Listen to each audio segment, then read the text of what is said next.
پیارے بھائی، یہ قبر میری اور آپ کی امتحان گاہ ہے، جہاں سب سے پہلے ہم سے سوال ہونا ہے۔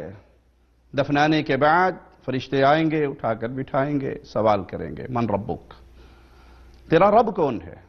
تیرا پالنہار کون ہے؟ تو کس کو اپنا رب مانتا رہا؟ تو کس کی پوجا کرتا رہا؟ اور یہ سوال کوئی رٹا لگا کے تو جواب دے نہیں سکتا کہ دنیا میں وہ اس کو اچھی طرح یاد کر لے، رٹ لے، اور وہاں فرشتے آگے بٹھائیں اور یہ اٹھ کے جواب دے دے اور معاملہ ختم ہو۔ وہاں میری اور آپ کی زندگی نے بولنا ہے، میرے اور آپ کی عقیدوں نے کلام کرنا ہے۔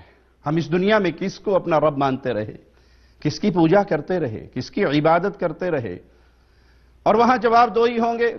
اہل ایمان اللہ سے دعا ہے، اللہ مجھے اور آپ سب بہن بھائیوں کو ان اہل ایمان کی صف میں شامل فرمائے جو آواز لگائیں گے، ربی اللہ، میرا رب تو اللہ ہے۔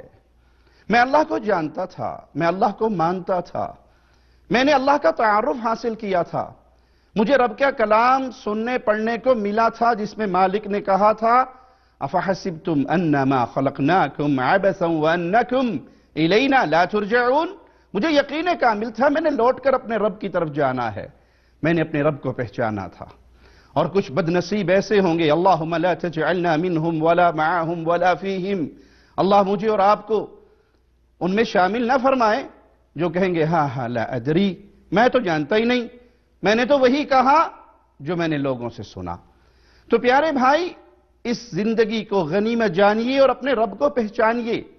رب کو پہچاننا جس نے ہمیں پیدا کیا ہے، اور پیدا بھی اپنی عبادت کے لیے کیا ہے۔ وما خلقت الجن والانس، مولا اعلان فرماتا ہے کہ میں نے جن اور انس کو نہیں پیدا کیا سوائے اپنی عبادت کے۔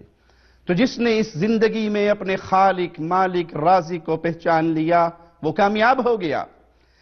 اس کی قبر کی زندگی بڑی آسان ہو گئی، اور قبر اس کے لیے جنت کے باغیچوں میں سے ایک باغ بن گیا، کیونکہ قبر دو ہی چیزیں ہیں، یا تو یہ جہنم کے گڑھوں میں سے گڑھا، یا جنت کے باغوں میں سے ایک باغ۔